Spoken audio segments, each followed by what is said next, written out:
Hi friends, அழகே அழகு serial அடுத்து என்ன நடக்க போகுதுன்றது இந்த ஒரு வீடியோவில் ஒரு குட்டி பிரேமாவாக பார்க்கலாம் வாங்க. டே மாப்பிள்ளை, இப்படியே நீயும் மதியம் ஒன்று சேராதுன்னு தான் எப்படிறா அப்படின்ட்டு அவங்க மாமா சொல்கிறாங்க.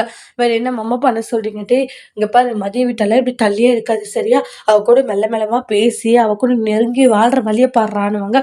இன்றைக்கி உங்கள் ரெண்டு பேருக்கும் ஃபர்ஸ்ட் நைட், நீங்கள் ரெண்டு பேரும் வாழ்க்கையை சந்தோஷமாக தொடங்குங்கன்றாங்க. என்ன நடந்தாலும் மாமா நான் பார்த்துக்கிறேன் சரியா, எதை பற்றியும் நீ கவலைப்படக்கூடாது, சந்தோஷமாக உன்னுடைய வாழ்க்கையை நீ என்ஜாய் பண்ணு அப்படின்றாங்க. உடனே மாமா, பிரச்சனை எதுவும் வராதுல்ல, அவ சும்மாவே இது பண்ணுவான்றாங்க. மாப்பிள்ள, பிரச்சனைன்னு வராது இருக்குமா மாப்பிள்ள, அதெல்லாம் ஒன்றும் இல்லை, உன் பொண்டாட்டி தானே அவன், அதுக்கப்புறம் ஏன் மாப்பிள்ள இவ்வளோ பயந்துட்டு இருக்க அப்படின்றாங்க.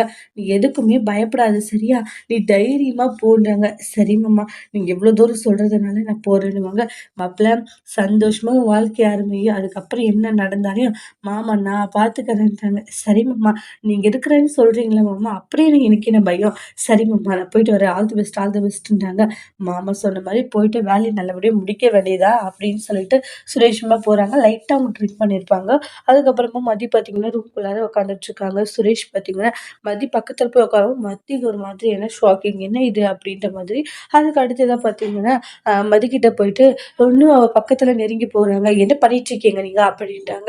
என்ன பண்ணிட்டு இருக்கா, நம்ம ரெண்டு பேரும் எத்தனை நாளைக்கு பிரிஞ்சு இருக்குது, நம்ம ரெண்டு பேரும் ஒன்று சேர்ந்து வாழலாமே அப்படின்ட்டாங்க.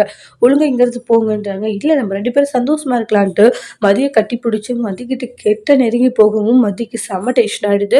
மதி பார்த்தீங்கன்னா சுரேஷை தள்ளி விட்டுருவாங்க. சுரேஷ் போய் இழிச்சுக்கிறாங்க. அம்மா அப்படின்னு கத்துறாங்க சுரேஷ். உடனே தங்கராஜும் ரேவதி என்ன இது அப்படின்ட்டு ஷாக் ஆகுறாங்க. அதுக்கப்புறம் ரூம்குள்ள வந்து பார்க்குறாங்க. என்னடாச்சு மாமா, இவ என்ன தள்ளி விட்டுட்டாமாம்மா அப்படின்றாங்க. என்னம்மா இது, இல்லை தள்ளி விடல, தெரியாது இது பண்ண போய் அதுக்கு இடிச்சுக்கிட்டாரு அப்படின்றாங்க. வட சுரேஷ் உட்கார தூக்கி பெட்டு மேலே உட்கார வைக்கிறாங்க. அதோட இந்த பிரமும் முடிச்சிருக்காங்க. தேங்க்யூ.